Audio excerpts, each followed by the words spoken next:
Hello friends, welcome to my channel PCS with Chauhan. Guys, यहाँ हम कर रहे हैं लूसेंट में हमारा चल रहा है जो जीके की बुक है लूसेंट की। तो यहाँ हमारे पास बात चल रही है प्राचीन भारत की। तो गाइस, हमने देखिए जो लास्ट वीडियो है उसमें हमने करा था शैव धर्म की बात करी थी, वैष्णव धर्म की बात करी थी, इस्लाम धर्म की, ईसाई और पारसी धर्म की बात हमने एक वीडियो में कर ली थी। अभी हम करने जा रहे हैं यहाँ पे चैप्टर नंबर 13 जो कि है मगध राज्य का उत्कर्ष। राइट, चलिए पहुंचते हैं हम चैप्टर नंबर 13 पे। ठीक है, तो पेज नंबर क्या है? ओके, तो हम पहुंचते हैं अपना मगध राज का उत्कर्ष। चलिए, तो स्टार्ट करते हैं गाइस। तो देखिए यहाँ पे क्या लिखा है, इसमें लिखा है मगध। ओके, तो आप पहुंच जाइए बिहार में। फिलहाल का जो बिहार का कुछ भाग था जो मगध आज कहलाता है। तो मगध के सबसे प्राचीन वंश के संस्थापक कौन है? इंपॉर्टेंट क्वेश्चन है। तो वो है आपका अ, इनका नाम है बृहद्रथ। ठीक है, राजधानी की बात करें यहाँ की मगध की तो गिरिव्रज या फिर आप कहें राजगृह। ठीक है, जरासंध जो है आपके बृहद्रथ के क्या थे? पुत्र थे। ठीक है, मतलब बृहद्रथ संस्थापक है, इनके पुत्र का नाम है जरासंध। राइट, इतनी सी बात। और राजधानी भी याद रखिएगा गिरिव्रज है, इंपॉर्टेंट। यहाँ पे लिखा है ये वंश याद रखिएगा, हर्यक वंश के संस्थापक क्या है? बिंबिसार। सॉरी, बिंबिसार जो है मगध की गद्दी पर 544 बीसी में बैठे थे। बीसी, ठीक है। और ये कहाँ? बौद्ध ग्रंथ में ऐसा लिखा है। ठीक है, कौन से वंश है? हर्यक वंश, याद रखिएगा। हर्यक वंश, मगध की बात आ रही, सबसे पहले हर्यक वंश का नाम आया। ठीक है, तो बिंबिसार का नाम आया।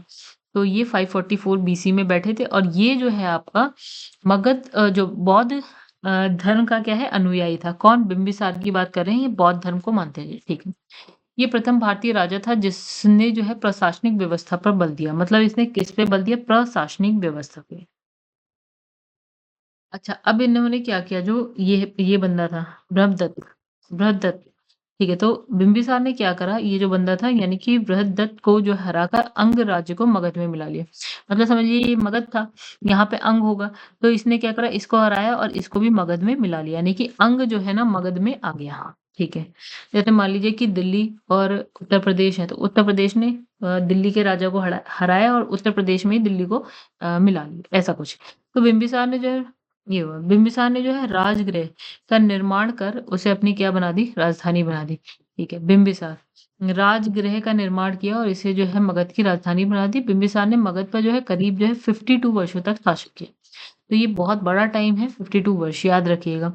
देखिए लूसेंट की जहां मैं ना बोलूं, ठीक है, मैं आपको पहले बता दूं, पढ़ाते टाइम मैं हमेशा ये बोलती चलूंगी कि ये इंपॉर्टेंट नहीं है तो छोड़ दो, तो मतलब ठीक है, उसे आप छोड़ सकते हैं। और नहीं बोल रही हूँ अगर मैं ऐसा, तो यानी कि इम्पोर्टेंट है, आगे बढ़ते जाइएगा। और जहाँ मैं बोल दूँ इम्पोर्टेंट या कहीं इम्पोर्टेंट बोल दूँ तो समझ लो ये आया हुआ है पहले भी कभी, शायद। नहीं, शायद नहीं, हाँ आया हुआ होगा या बहुत बार दिखा होगा कहीं ना कहीं। ठीक है, तो 52 वर्ष एक बड़ा टाइम है, तो याद रखिएगा। अच्छा, महात्मा बुद्ध की सेवा में क्या होता है? बिंबिसार ने राजवैद्य जीवक राजवैद्य जीवक को भेजा। इनके राजवैद्य मतलब समझिए इनके फैमिली डॉक्टर, राइट, जीवक नाम था उनका, उन्हें भेजा महात्मा बुद्ध की सेवा में। किसने भेजा? बिंबिसार की कहानी चल रही है फिलहाल। तो इसमें लिखा है अवंती। अवंती कहाँ पे? ये वाला जो एरिया ना, ये मान लीजिए एमपी का है, मध्य प्रदेश में है। ठीक है, तो बिहार से आप थोड़ा मध्य प्रदेश थोड़ा की साइड चले गए, मतलब थोड़ा और पश्चिम की साइड चले गए मध्य प्रदेश में भी। तो अवंती के, देखिए बिंबिसार तो है मगध में, ठीक है, बिंबिसार है मगध में बैठे हैं, यानी ये मगध है, ये अवंती है मान लेते हैं। ठीक है, यहाँ कौन बैठा है? बिंबिसार। अवंती की बात करते हैं, यहाँ के राजा क्या है? प्रगोत। ठीक है, क्या नाम है? प्रगोत।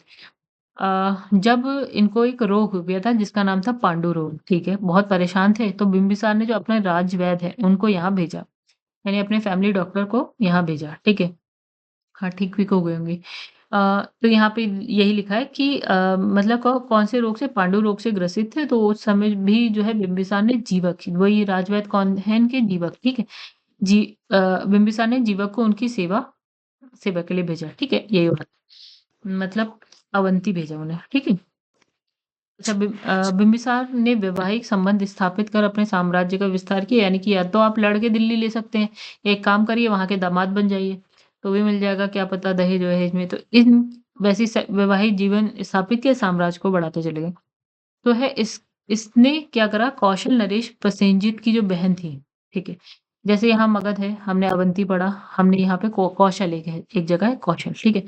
तो कौशल नरेश थे, क्या नाम था उनका? प्रसेनजीत की बहन जो है महाकौशला, इनसे क्या है महाकौशला से वैशाली है एक जगह, ठीक है? वहाँ पे राजा चेटक, उनकी पुत्री यानी कि चेलना और क्या है मुद्र देश, आधुनिक पंजाब है, वहाँ की राजकुमारी क्षेमा, इन सबसे शादी करी। नहीं ये कहा कि अपने साम्राज्य को बढ़ाना है, या तो लड़ाई झगड़ा करो या शादियाँ कर लो बहुत सारी। तो देखिए, एक तो हो गया कौशल नरेश प्रसेनजीत की बहन महाकौशला, दूसरा वैशाली के चेटक चेतक की पुत्री थी आपकी चेलना, फिर एक आधुनिक पंजाब वाली हिसाब-किताब है मध्य देश की जो राजकुमारी थी क्षेमा, इन इन सब से शादी करी। बिंबिसार की हत्या उनके पुत्र जो है अजातशत्रु ने कर दी, मतलब अब बिंबिसार हैं, उनके बेटे हुए होंगे, अजातशत्रु उनका नाम था, उन्होंने ही उनकी क्या कर दी, हत्या कर दी और वो जो है 493 बीसी में मगध की गद्दी पर बैठा। बिंबिसार का गद्दी पे कब बैठा था? 544 में, 544 में और 493 में अजातशत्रु जो है गद्दी पे बैठा और उसका जो है उपनाम क्या लिखा है यहाँ पे? कुणिक, कुणिक था, ठीक है? वे प्रारंभ में क्या है जैन धर्म का अनुयायी था, ठीक है? अब बिंबिसार की बात करें तो वो बौद्ध धर्म वाले थे। ये जो है आपका अजातशत्रु, ये जैन धर्म की बात कर रहे हैं यहाँ पे। अजातशत्रु ने 32 वर्ष तक क्या करा यहाँ पे शासन किया है मगध में, ठीक है? बिंबिसार ने कितने वर्ष तक किया था? 52, राइट? अजातशत्रु की बात आई तो 32, ठीक है? तो आगे बढ़ते हैं। फिर यहाँ पे क्या लिखा है अजातशत्रु के सुयोग्य मंत्री का नाम क्या था आपका? वर्षकार यानी कि वस्कार था, ठीक है? ये कोई नहीं पूछा। इसी की सहायता से अजातशत्रु ने वैशाली पर विजय प्राप्त करी, ठीक है भैया। मतलब ये समझ लीजिए कि अजातशत्रु ने वैशाली पे विजय प्राप्त कर ली कुछ समय में, ठीक है? फिर इसमें लिखा है 461 बीसी में क्या होता है? अपने पिता की हत्या कर उदयन उदयन जो है मगध की गद्दी पर बैठा। मतलब सबसे पहले आपने पढ़ा बिंबिसार, फिर आया अजातशत्रु, फिर आया उदयन। अजातशत्रु ने बिंबिसार को मारा, उदयन ने अजातशत्रु को मार दिया, ठीक है? और गद्दी पे बैठ गए। तो ये कब बैठे हैं? 461 में।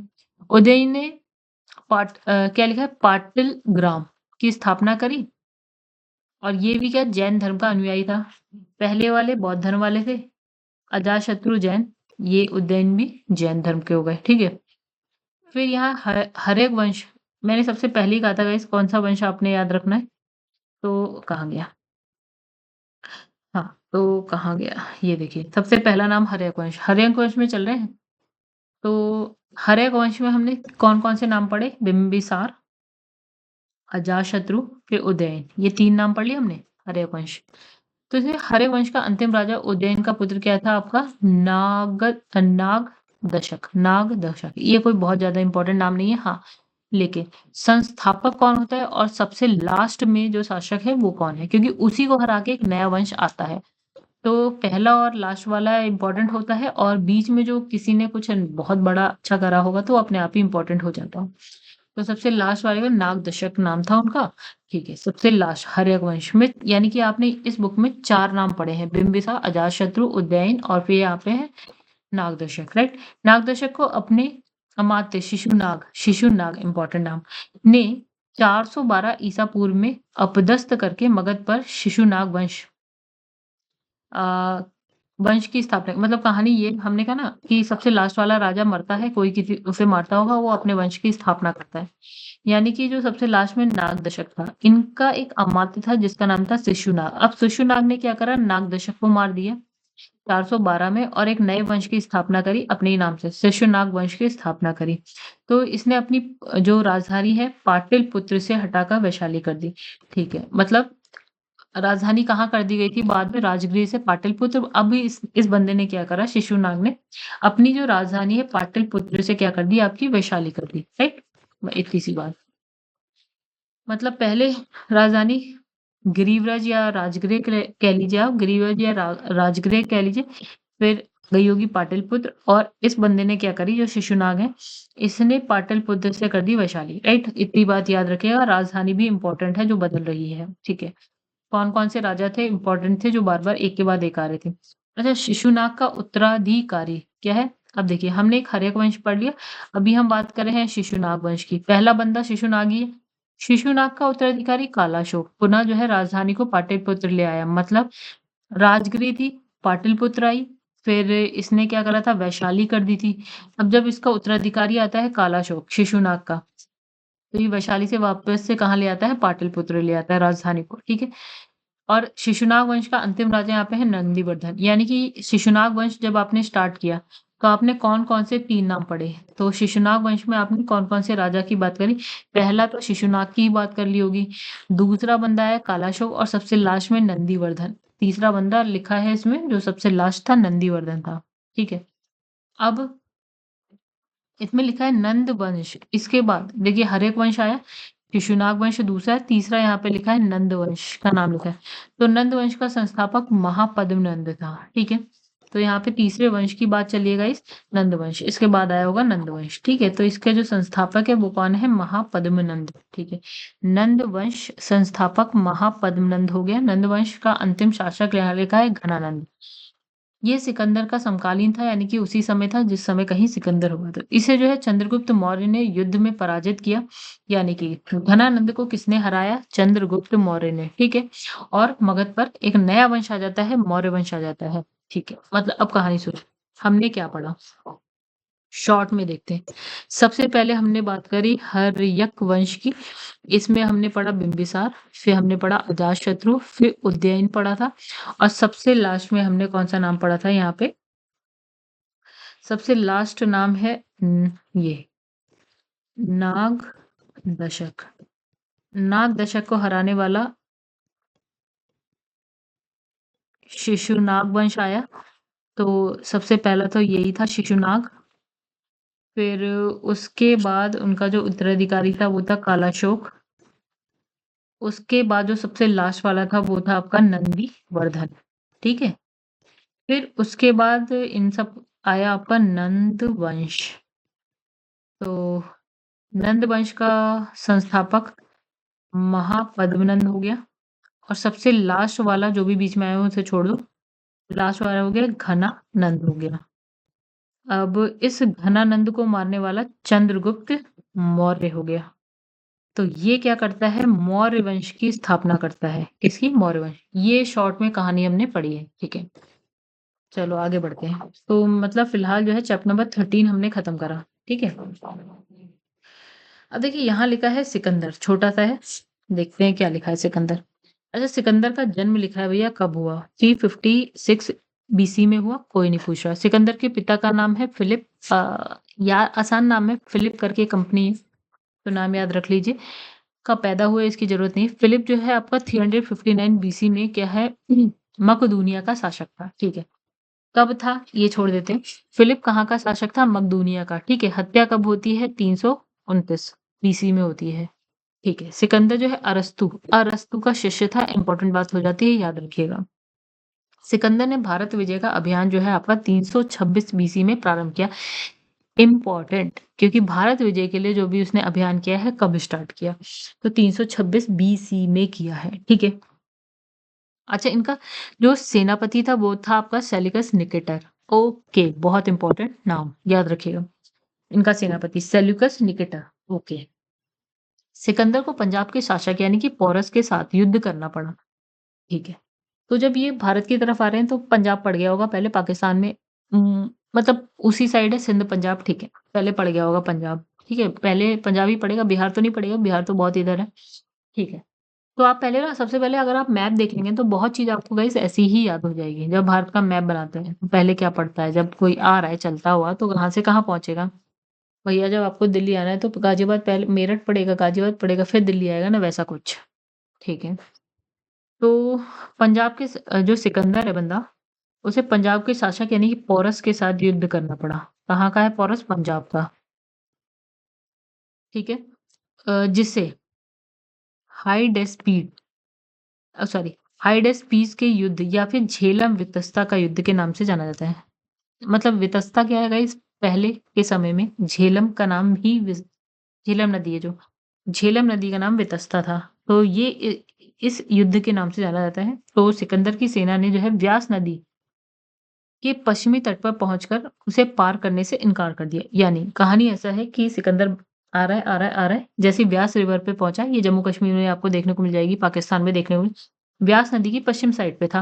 मतलब ब्यास नदी ऐसे बह रही है, तो यहाँ तक तो सेना आई, ठीक है। अब सेना ने कहा भैया हम अब इसे क्रॉस करना नहीं चाहते हैं क्योंकि हम बहुत ज़्यादा थक गए हैं, हमें वापस जाना है, बहुत याद आ रही है घर की, ठीक है। तो सिकंदर की सेना ने तो हाथ खड़े कर लिए, भैया कहा हम इससे आगे अब नहीं जाना चाहते, ठीक है। सिकंदर क्या हुआ स्थल मार्ग द्वारा 325 बीसी में जो है भारत से लौटा।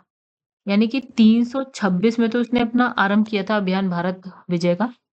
जैसे 325 आती है बीसी, ठीक है, तो अब ये वापस जाने लगे, कह रहे चलो बहुत हुआ, घर चलते हैं, ठीक है। वो कहाँ से आते हैं स्थल मार्ग से जाने लगा, ठीक है। सिकंदर की मृत्यु कब हो गई आपकी 332 में। भारत विजय के लिए कब चला 326, वापस लौटा है 325 को लौटना वापस किया। फिर 323 बीसी में क्या होता है मृत्यु। बीसी में सिकंदर की मृत्यु इतनी बीसी में कहाँ है बेबीलोन, याद रखिएगा कहाँ बेबीलोन में 33 वर्ष की अवस्था में हो गई। कहाँ पे हुई है मृत्यु बेबीलोन, ठीक है। सिकंदर का जल सेनापति का नाम क्या था नियारकस, बहुत इंपॉर्टेंट से थल सेनापति होता जल सेनापति होता है, तो जो जल सेनापति था वो था नियारकस, राइट। सिकंदर का प्रिय घोड़ा, इसमें लिखा है बहु केफला नाम था उसका, ठीक है। तो ये भी इंपॉर्टेंट है, ठीक है। इसी के नाम पर जो झेलम नदी के तट पर जो है बहु केफला नामक जो है नगर बसा, इसके घोड़े के नाम पे, ठीक है। तो ये हो गई ये कहानी सिकंदर वाली, हिसाब किताब हो गया, ठीक है। ये भी शॉर्ट में हमने समझ लिया कि सिकंदर भारत आ रहा था, सेना ने ब्यास नदी पे मना कर दिया, सबसे पहले किससे लड़ा, वापस लौटने लगा, कहाँ पे मरा, सब शॉर्ट में ही सब लिखा है, ठीक है। थोड़ा सिकंदर इंपॉर्टेंट था, मतलब जो बातें मैंने कही वो तो इंपॉर्टेंट थी।